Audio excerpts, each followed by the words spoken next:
Hopefully you all just heard someone say that you're in listen only mode, and that just means that you're muted right now. So I'm going to unmute you for just a second. Nope. We have lots of feedback coming through. So we're going to leave you muted for a few minutes. We're going to have some time when we talk later, but we'll unmute you when you have questions or when you have something to say. So right now you can see us, but I'm actually going to turn my camera off. And you can also see Sarah. So I don't know if everybody was here the other day when we did our, oh, Sarah, did you hit record? I did hit record. Okay, good. When we did the one last week. So, but for those of you who haven't met Sarah before, this is Sarah. Hi, everybody. I'm helping Chris with developing the course and one of your 3 co-facilitators, I guess. So hello. Okay, so I'm going to turn off the camera so that you don't have me sitting on top of our slides for today. I can always turn it back on if you need. Me too. So, okay. So this is the optional online discussion, and we have a couple of tips, tricks, etc. for using the webinar. So first of all, the webinar tools, there are a few important buttons. You should have a toolbar somewhere on your screen that looks like this. And the important things that you need to know is that this orange button, when you click it, it expands the toolbar to give you more tools. The green microphone is what allows you to mute and unmute yourself. So if you want to try seeing if clicking on that unmutes you, you're welcome to go ahead and try and see if you can unmute yourself. I think right now I have you muted, but that green microphone is how you mute and unmute yourself. And then the other thing that I want to show you is these hands, and this is why there's 2 of them. You won't see 2 of them on your screen. This is how you raise your hand to let you know, to let us know that you have a question. And when you see the little green arrow, that means your hand is down, and clicking it will make your hand go up. And when you see the little red arrow, that means your hand is up, and clicking it would make your hand go down. So those are some basic functionality tools that you have access to. When you expand the toolbar, this is kind of what it looks like, and I took this screenshot last night when we were playing around in GoToWebinar. And you can see that you can select between telephone, mic, and speakers. You can tell how your sound is doing. You can tell who's talking. And then you have a place where you can ask questions. And those questions come directly to us, not to the whole audience when you get those questions or when you write those questions down. And when you're asking questions, I wanted to just tell you something really cool about the color coding system that'll come up when you ask a question. So if the question is gray, that means that you asked it and nobody's answered you yet. If it is green, it means that you asked the question and that Sarah, myself, or whoever's facilitating at the time has answered it and sent your question and answer to everyone. So notice it just says audience question. It doesn't say who wrote it. It just says that somebody in the audience asked that question, and everybody can see our answer. So if you have a question that would benefit everyone, we can show that. If it's red, that means that we answered it, but we didn't send it to everyone. It was something that you were asking that was specific to you, and we didn't necessarily feel like everybody needed it or that other people would benefit from it. So that's our little primer on how to use the tools. One of the great things about GoToWebinar is that we can use polls. And so we're going to use polls for 2 purposes during the webinars. One is to help us organize our time during the meeting. These polls like that, we might not show the full results. So today we're going to have one of those at the beginning that helps us to kind of think about where we should spend our time. We don't want to spend a whole lot of time talking about one topic if most people want to talk about something else. The other reason is that we might use it to provide information about the group ideas about a topic. So for example, if we were talking about which textbook you really love, and we put up 5 textbook choices and asked which one you were using, then we'd be able to get a sense of who was using what and how many people were similar. That's not a question I think we'd ever ask, but that would just be an example of a time when we're trying to get information from the group. And often we'll share the results of those polls with the group. It'll kind of depend on what our intent was in asking it. So to practice, we're going to actually do a poll right now, a little practice poll. And this is not a, this is just for information for us as we think about how to organize our time today. And so this poll asks you to, the poll asks you to think about how much of the videos and the readings that you've done before coming today. And your choices are none, some, or all. And that helps us get a better sense of, as we're talking, to what degree this is the first time you might be hearing these things.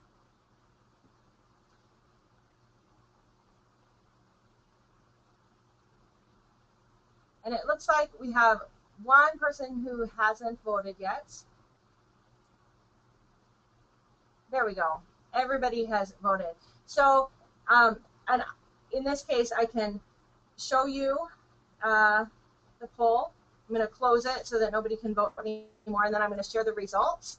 So this is what it looks like. Can everybody see the results of the poll? Actually, you're muted, so you can't tell me that.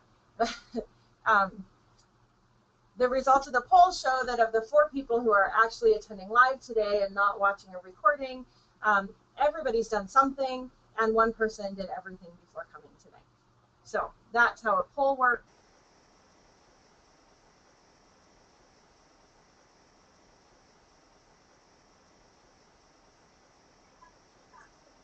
Chris, are you still there?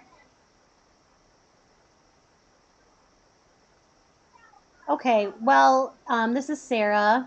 I'm not sure what happened to Chris, but we're going to move back on to the next poll. So,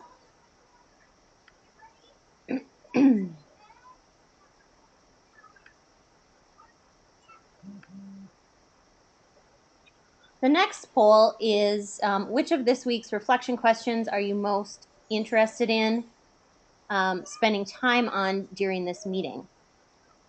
So, okay, I just got an update from Chris. Her computer crashed, but she is restarting now. So you can go ahead and take a look. These are the reflection questions that we posted for you to think about in writing your reflection for this week. As you can see here, we only have 5, and we did have 6 reflection questions. The second one, the second one is related to the digital text. There were 2 questions. We just made it into one. And so what skills do you see as most important for learning with digital text? Unfortunately, too, we learned some things today when thinking about how to do the polls. And there's also a limited number of slides, or excuse me, of letters that can go into the poll. But if you go here, let me see if I can figure out how to share my screen on this end. Sorry about this. We didn't plan, obviously, to run into technical difficulties.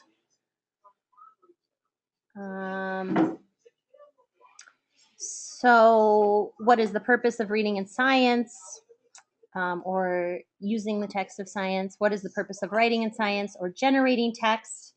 What concerns do you have about supporting students as they are reading and writing in science? What concerns do you have about evaluating student writing?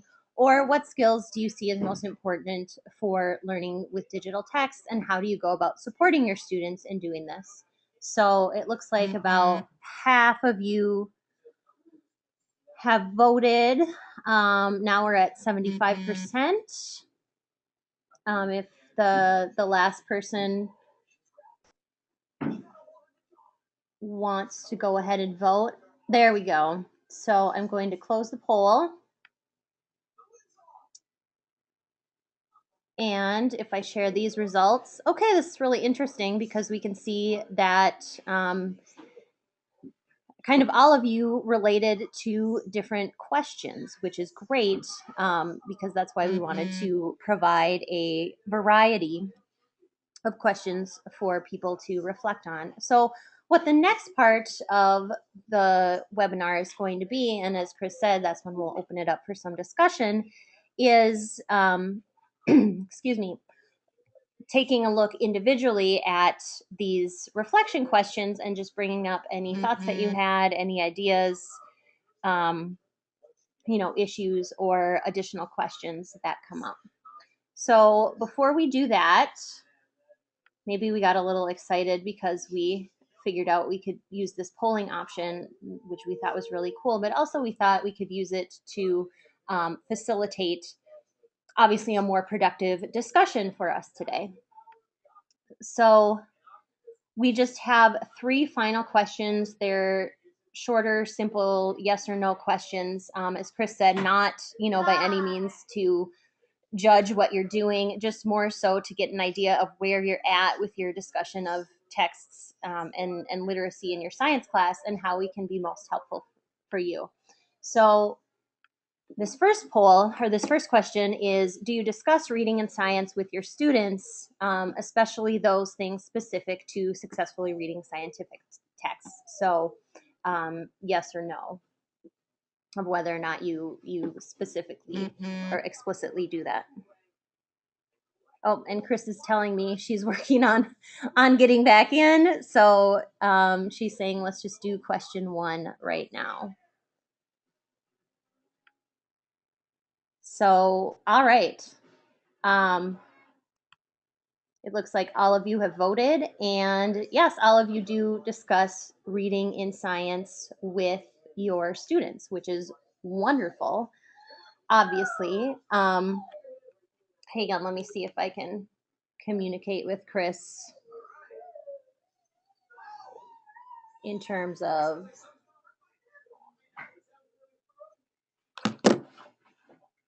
what her plan was. Oh, hang on. Chris, you're unmuted. Hi guys, sorry about that. I saw the blue screen of death and it was really scary. All of a sudden it all just went away, the whole computer.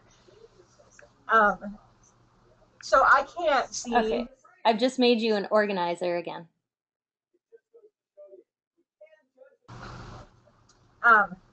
Okay, we're all back together here. I need to get the PowerPoint loaded again, and I can't see the poll that just happened. The one that just happened, do you discuss reading in science? Yeah. Everyone said that they do. Okay, excellent. So in terms of those questions then, I mean, people seemed interested. I heard you saying that there was kind of a diverse interest in the reflection questions. So if I can get the PowerPoint to come back up, that'll be exciting.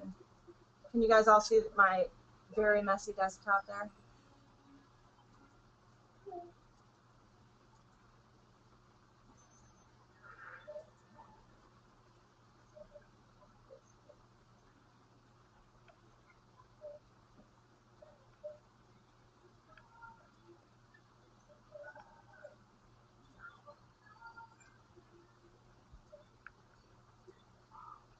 Okay, so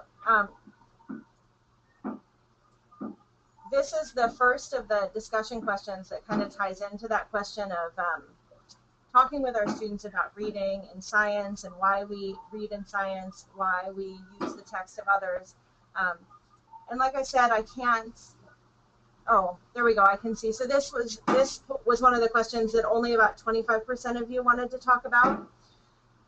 But 50% of you wanted to talk about the next one, which is the what's the purpose of writing in science or generating text. So let's talk about these 2 questions together. So if anybody has any specific kind of ideas about this or thoughts you'd like to share with the group or questions that you'd like to ask of us or the group, if you could raise your hand and then we'll unmute you so that you can ask the question. Or if you want to type a question into the question box or a comment into the question box, that would be fantastic.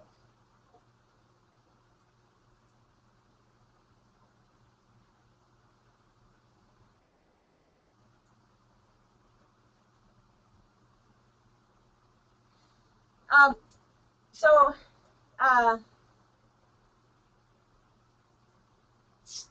one of the participants has asked if we should be reading and responding to the posts of other participants. So we are not evaluating whether or not you read and respond to the posts of other participants. We saw some really productive conversations last week where some of my favorites, and I apologize for not commenting on people's posts. I was actually out of town, and if anybody would like to hear a fun story about the time I hitchhiked from Salt Lake to Denver to be at a conference, it's a great one, I promise. But I wasn't able to respond to everybody's posts because of some travel issues. But one of the things that I thought was really great last week was that some people chose to respond to one question, but they had things to add, and they added those things in by responding to other people's posts or answering other people's questions. And I think that's one of the most wonderful things that can happen. We aren't going to require that because I don't feel like that ends up making productive discussion happen. It just doesn't. It doesn't seem to be that produces good experiences. And so Jody has a question or a statement, and I'm gonna Jody, I'm gonna unmute you so that you can say out loud your thoughts about this, and then we can maybe talk a little bit about the issue that you're bringing up. So Jody, you are unmuted and you have the floor. Okay, thank you. I think that reading and writing is, so very important for understanding science in general. I mean, when you're going to try to learn something new in science, we always, or at least I in the past, have always gone to reading about it first and doing some of that research. But I'm finding that it's very tough to do a lot of the Common Core standards and the New Gen Science standards when there are an unfortunate number of my 7th graders who can't actually read. I see that as a huge problem too. And when I was teaching high school. And so it's even more sad when you bring in kind of a magazine article and that you have students who really struggle to read that. I know that one of the solutions I used was to bring in reading that was leveled down. Sure. And I mean, that's kind of a sad solution to use, but it works to bring in those leveled down readers because it still gets them the content and builds up their experiences. Yeah, I think at some point it becomes difficult when you're in a district that doesn't have very many resources like that. So I was searching for resources that I could incorporate into my classroom where some of the lower readers could still get the content that we were talking about, but be able to understand it. Even our textbook was way above their heads to some extent, and obviously not all students, but for me it was probably one of the most troublesome aspects of teaching with Common Core and New Gen Science standards, playing in my head of how do I do that when my students are struggling so much with their reading, and when they can't read, they certainly can't write. Yeah, definitely. So I would say, and Sarah, I don't hear you. I think you're still there. That one of the things that we're definitely going to talk a lot about when we talk about constructivism, which will be in a couple of weeks, we're going to talk a lot about this idea of kind of student support, and we're not going to use the term differentiation to talk, but we are going to talk about, we're going to use the term scaffolding when we talk about it, and we're going to talk about the zone of proximal development. We're going to talk about kind of how to figure out where learners are ready to go next. And when we do that, I'm gonna make a note that we really should revisit this idea of specific to reading and writing. How do we support those different levels in our classroom so that we're able to provide productive experiences for them? Because I think that's really important, and that is something that can be really addressed well by those constructivist principles of instruction. Perfect. So it looks like the other questions that I'm seeing now are, and Jody, do you want to mute yourself again? That way you can unmute yourself if you want to. Sure. And Heather and Bonnie, I would love to unmute you so that you can be in charge of muting and unmuting. So if you want to just hit the, oh, there we go. There, perfect. So the other questions that were here were about the problem with the presentation, which was because my computer didn't get fully set back up to show my screen, but it should be working now. So does anybody have, Sandra, do you go by Sandy or Sandra?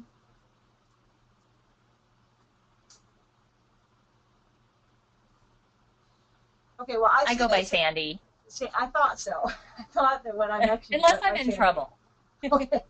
So Sandy, your hand is up. Do you have a question, or was that about the screen issue? Well, I was just going to say that one of the things as a fourth grade teacher that I do to help students is during my intervention time, we sometimes do some pre-reading for science and help with that scaffolding, and that intervention time for those readers are really important. Yeah, and I think, you know, people have asked me a lot of times about why this is a K-12, why we didn't do like a K-5 and then a 6-12. There's a lot of differences in classroom management styles across those grade levels. There's a lot of differences in kind of how well students can read and how we can use reading. And one of the reasons that I was adamant about making sure that this was K-12 is because of that piece where I know that that I, as a secondary trained person, didn't learn a lot of the stuff. I didn't learn a lot of the stuff that a lot of K-5 teachers learned. My pedagogy classes were not the same. And so this idea of having this comprehensive classroom where we're covering everything and we're able to really differentiate and have stations and do some different things is foreign to me. It's not what I experienced. And so having everybody together allows those of you that are K-5 teachers to share out some of your best practices for those 6-12 teachers who didn't learn them. And the vice versa, the 6-12 teachers have some great tools that relate specifically to content from their pedagogy classes that we can transfer back down to support the K-5 teachers that are trying to really up their science instruction. So I appreciate that. And I hope that we see some of that in this week's reflection time around those questions of supporting students, because I think that our K-5 teachers have a lot to share with us about that. Sarah, do you have anything that you wanted to add?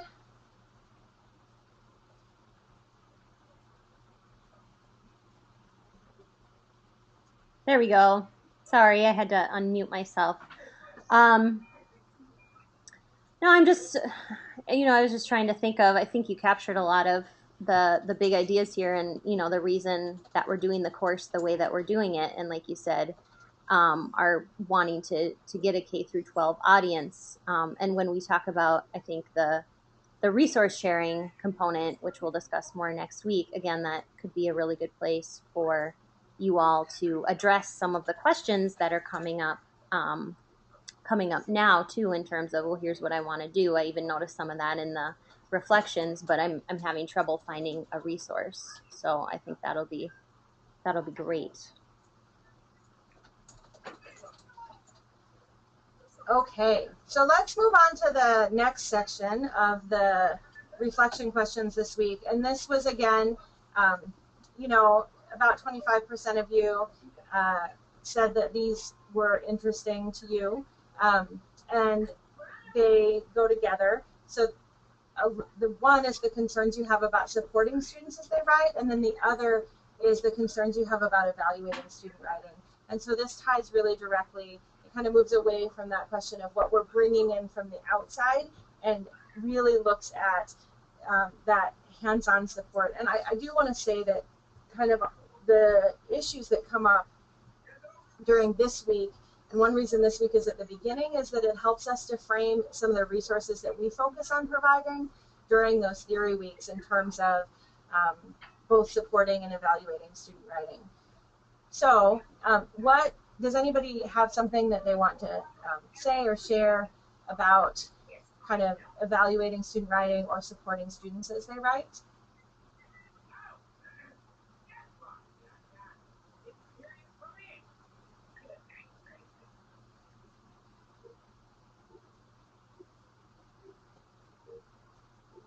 Looks like Sandy has something, I think.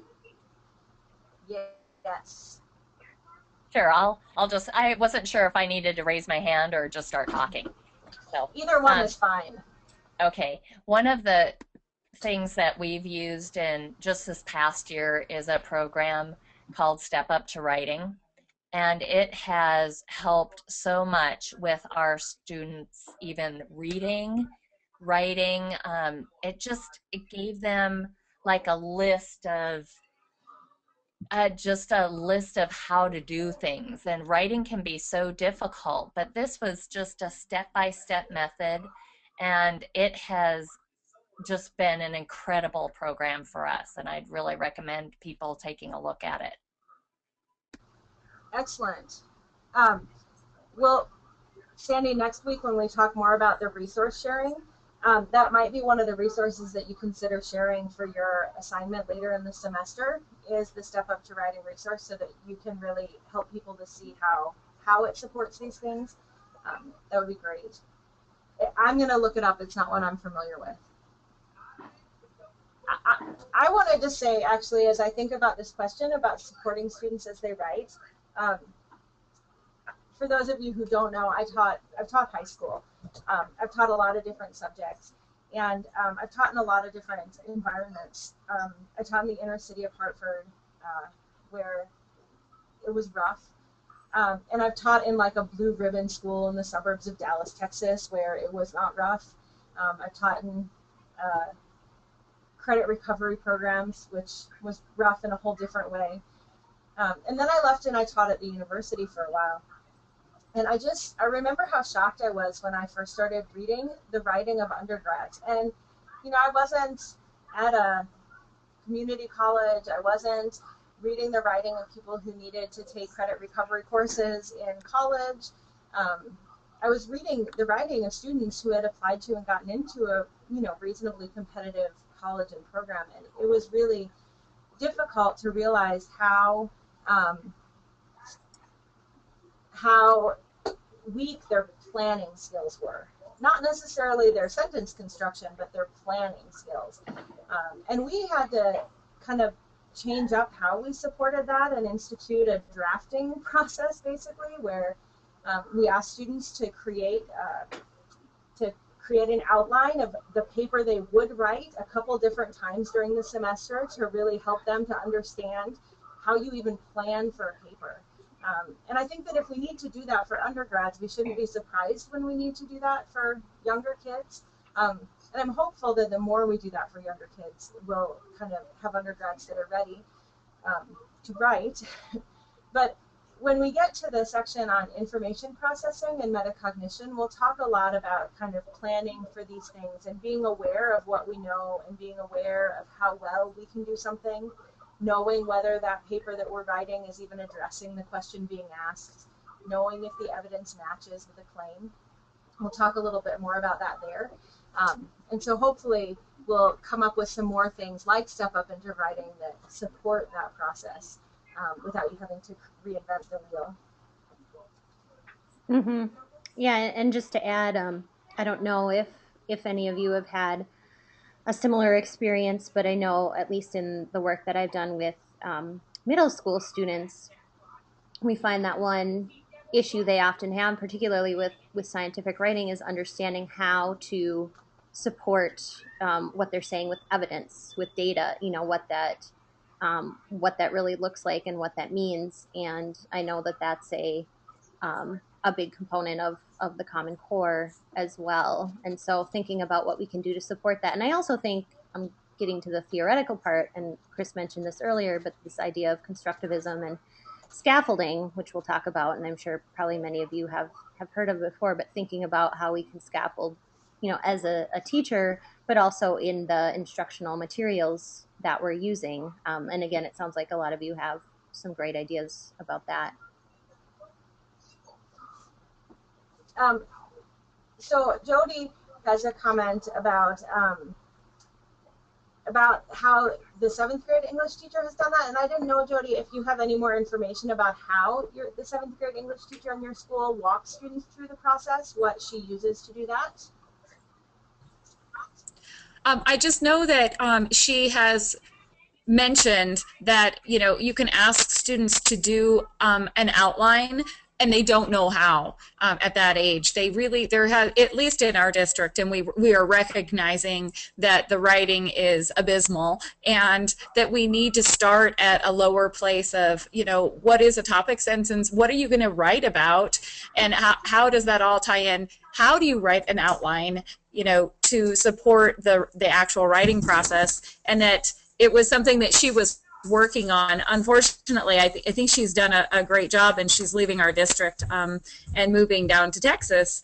But hopefully the new English teacher will be able to support that, because the students really do not understand how to formulate their plan, like you were mentioning, that the planning skills for their writing are non-existent at this point. And we asked the question at the beginning about how much of the readings people have done. So the reading that goes with this section about getting past just because, I really appreciated the tools that they provided in there, and they are aimed at middle school students. And so on some level, when I was looking at them, I thought, I don't know that I could have used all of these in this form with juniors in high school. But that article does, I think, present a nice kind of holistic picture of how you can support students through different parts of the writing process. And I liked that idea of having the conferences, having the rubric. Sure, I haven't read that one at this point. I was having some technical difficulties, but hopefully they've straightened themselves out. But I am anxious to know how, even as a science teacher, while still hitting all of my standards and working on the Common Core, how I can support that process. Yeah. So I just wanted to say about that one, my favorite thing that they do in that I would definitely take back to my classroom was the part where, in whatever editing process they do, whether it's peer editing or working with a teacher, that the students have to write down the thing that was good that they should keep. And I like that a lot, because students they'll delete the thing that was great because they got some negative piece of feedback from someone somewhere, and they misinterpret what the good parts were. And I really liked the idea of having a formal way to say, this is the really good part, keep it and build on it. So anyway, so that's the reading that you'll all get a chance to do.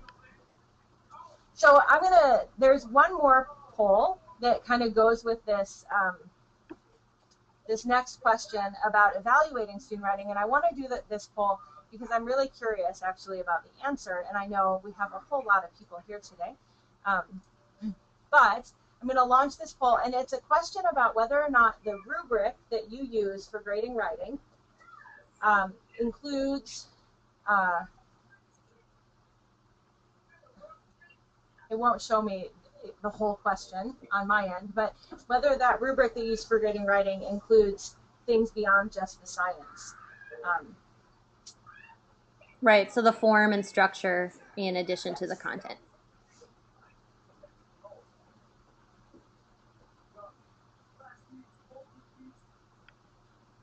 Okay, so I'm going to close this and share so you can all see this. So 75% of you said yes, and 25% said no.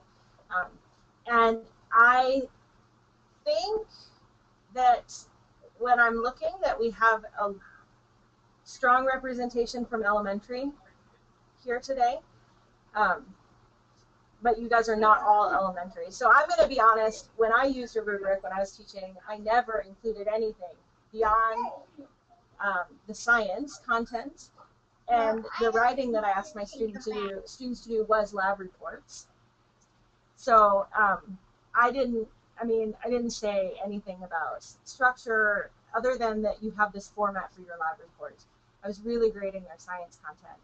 So I would love to hear from those of you who said yes, that you have something beyond that, kind of what that looks like and how that's worked for you. It doesn't tell me who you are, so if nobody volunteers, I'll just...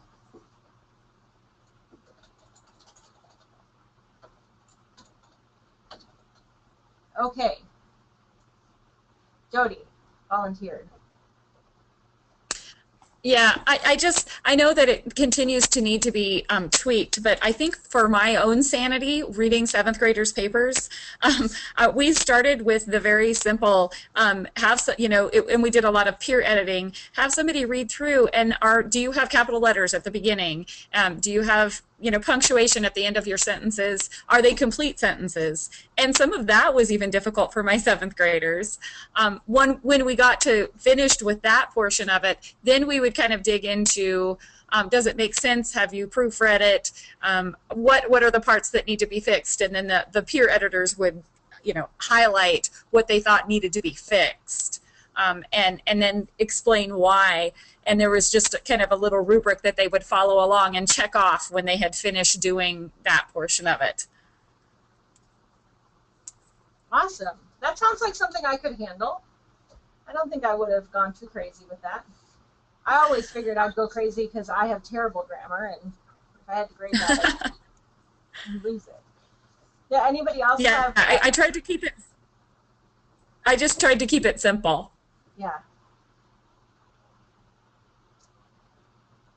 I think that I'm going to add to the forum section an opportunity or a place where people can upload any rubrics that they have that they're willing to share with the group. I know that there's an example in the reading this week, and then there's another sample in the PowerPoint that that kind of doesn't address those structure and language elements.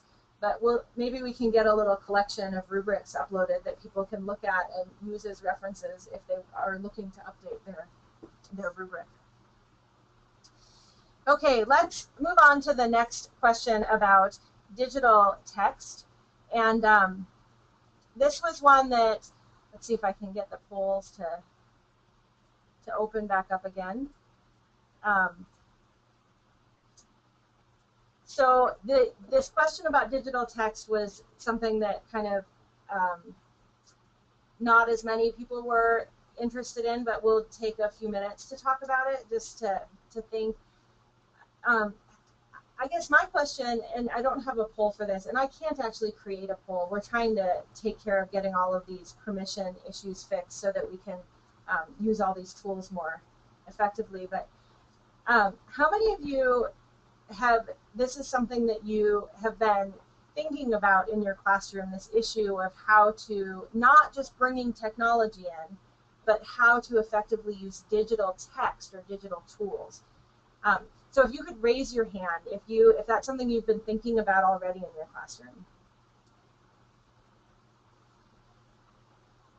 Okay, so it looks like a lot of us haven't been thinking about that in our classrooms. And I think that that's something that's really important. I think that we don't always really realize how important that is and how much it's affecting us and affecting our students to be involved in this digital world. So I wonder if anybody has anything that they would be interested in sharing as far as this idea of how it's different, how learning is different, how reading is different when you're using digital tools.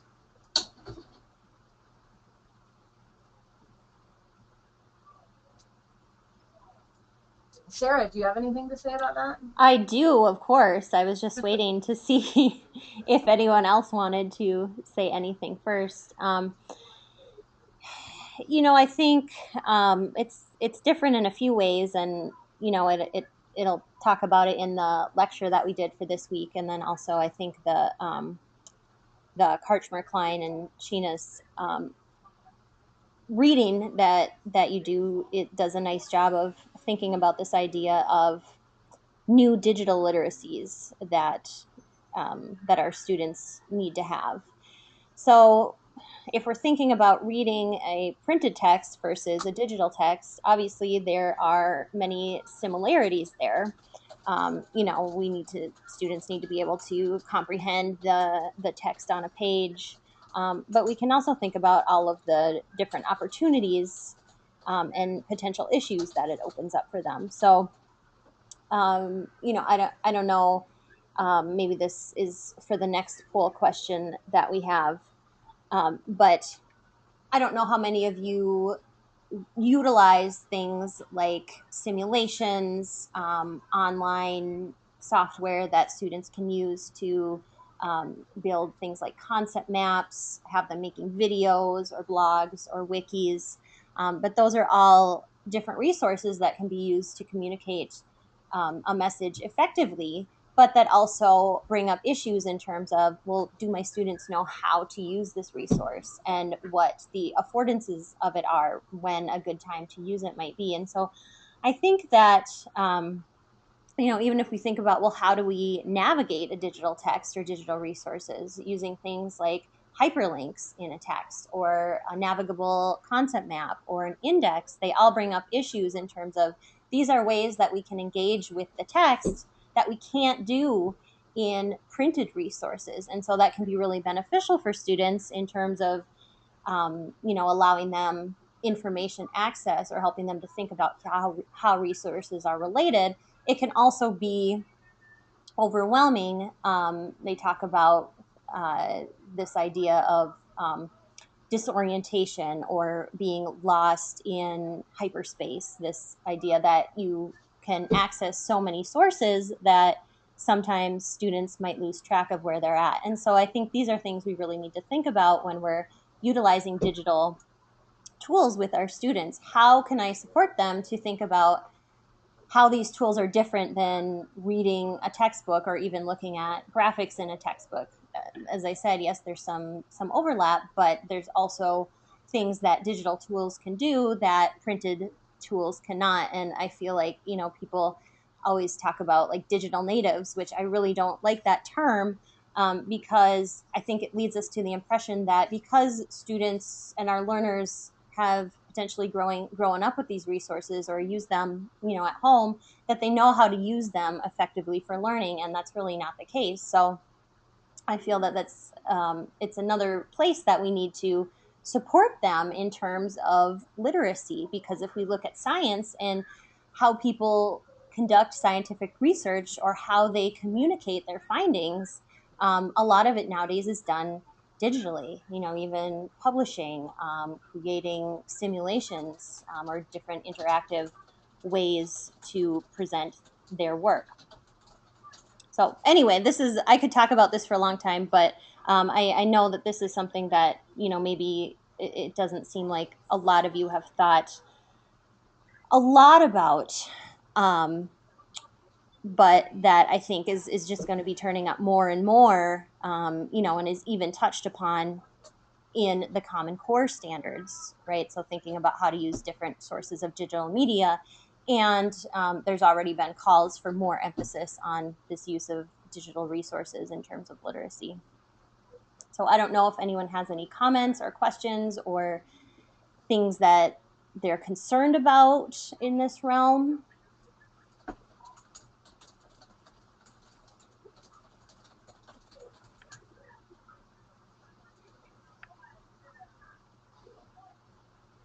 So, if anybody has a question, please raise your hand. I want to say that I know that that a lot of times when I talk with teachers, I find that unless teachers are very much engaged in technology, that we haven't really spent a lot of time talking about this bridge between technology and content, especially when it comes to digital tools and digital text. and like Sarah said, it's something that's going to become a lot more common. And so I guess most of all, I hope that the readings this week have kind of at least provided an introduction to these ideas of supporting students in a digital environment. Sandy? I agree. It's a great concept. One of the struggles I've had this year is that we have one set of computers, and just sharing that amongst so many classrooms, it's been really frustrating. And then, of course, we did our smarter balance testing for third, fourth, fifth, and sixth, and it just changed how we couldn't use them in our classroom. And so, one of the things, just getting more technology is so important. Yes, yes, having the technology. And that's something I'll make a note. Sarah has some great resources that we can share out about, and I, and actually I have to be honest, Sarah, since you posted the video yesterday, I didn't have a chance to watch it. So you might have talked about this, but about collaboratively using some of these tools and how to, when you have limited access, how to effectively have groups engaging in reading digital text. And so we can either kind of add that back in later in the time during one of the theory sections, or we can at least provide some readings that might help you to kind of think about the benefits of collaborative reading and some of the mechanics of it. Yeah, I think that's a great point, Chris. And actually, no, it's not in the video for sake of brevity, but it is a really important point. And with a lot of the teachers that I work with as well, I mean, we really don't work with any district where access isn't an issue at some point. And so thinking about how can we collaboratively utilize the tools that we do have, I think is really great. So yeah, we should definitely add that back in during one of the theory weeks. Yeah.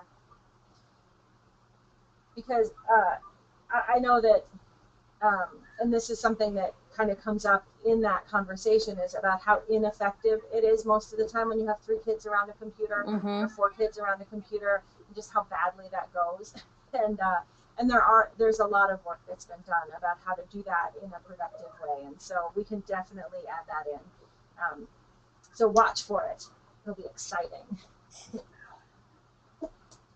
So those are all the slides. I think that if I press forward, those are all the slides that we have for today. Those are the discussion questions. I hope for those of you that have been here in person that it's been beneficial. I am so grateful for those of you that came and participated. And we will post the recording of this, and hopefully next week we'll be able to have more people as people can free up this time in their schedule, so that we can continue to have these productive conversations and be able to provide some feedback. And just today I have a list of 4 more things to make sure we add back in, either add in or add back in to later parts of the course, so that we're able to really respond to your needs. So I'm grateful for you guys being here and sharing that. If anybody has any other either logistical questions about the course or other questions about this week's content that didn't apply directly to one of these reflection questions, we'd love to use a little bit of our remaining time to answer that. But I'm not going to pressure you to have a question if you don't have one.